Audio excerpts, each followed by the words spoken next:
Hi, I'm Aysar from Northumbria University, and I'm going to talk a little bit about the gift.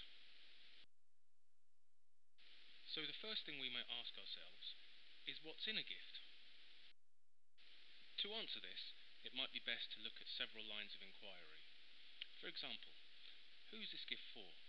What might you give to this person? Where do you give this gift? When might you give it? And what would be the reason for giving this gift? Gift giving is of course a process, so an important aspect of this process is the ritual that surrounds it. Simply stated, rituals are about the act. What, for example, would be the difference between giving a gift in the afternoon or at 3 o'clock in the morning? Should a gift be given in private or in public? And what might be the protocol or the ceremony surrounding the act of gift giving? These things are important to think about. Rituals and the acts that surround them are very much associated with something we call symbolism.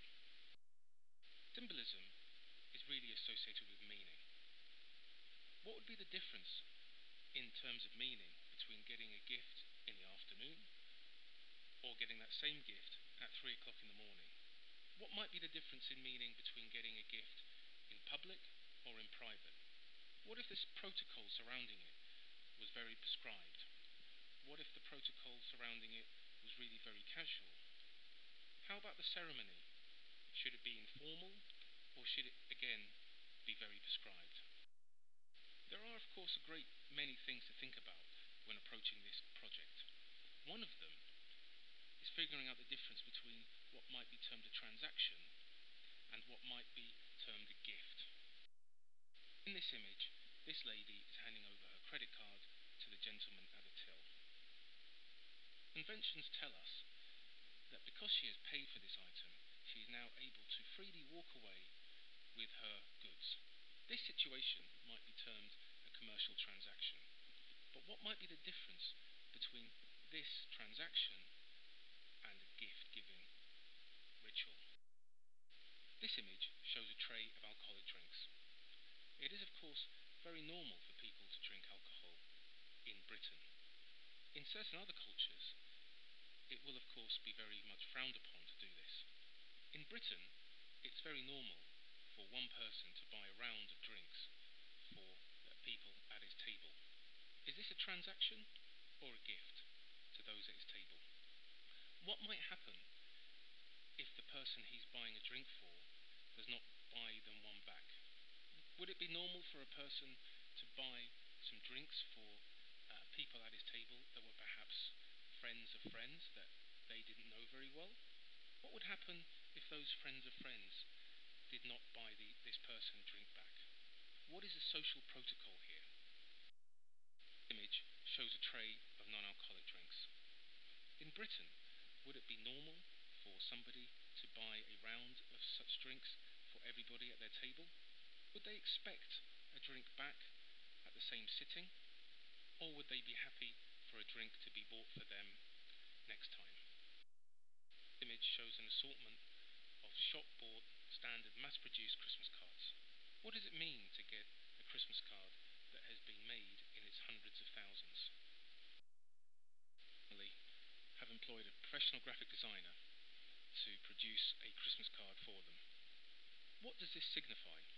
What does it mean? What might be the difference between getting a card such as this one and a mass-produced Christmas card? This is a handmade Christmas card. What might it mean to receive a card like this one? As you can see, this isn't a particularly professional Christmas card.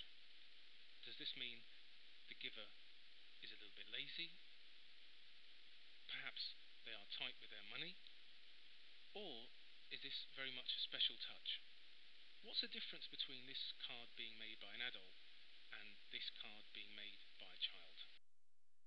These two ladies are of a very similar age, but they have very different life experiences, very different standings, and very different roles.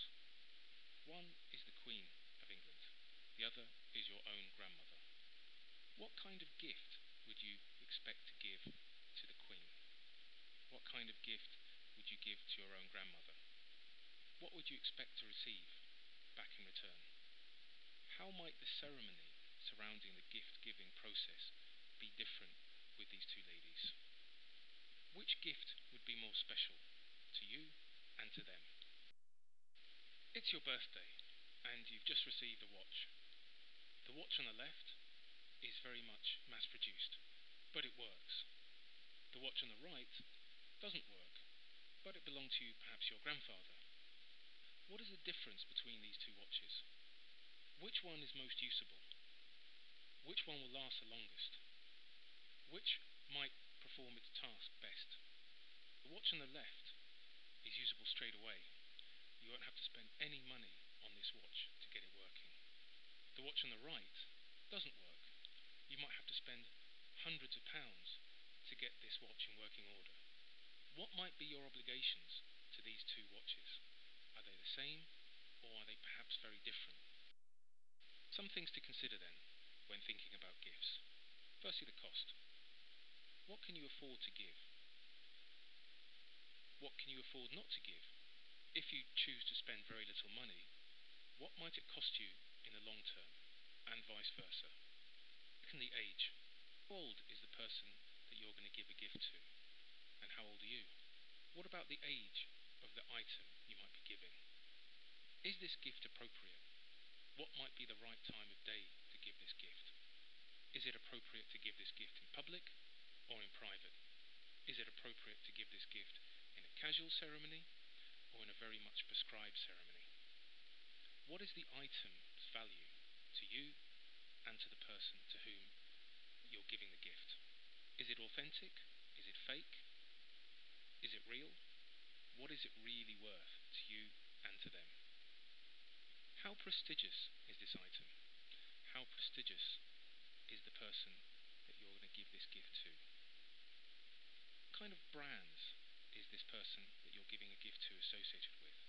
What do they wear? What do they drink? What do they normally buy? How does all this information relate to their own personal brand, the image they're trying to portray?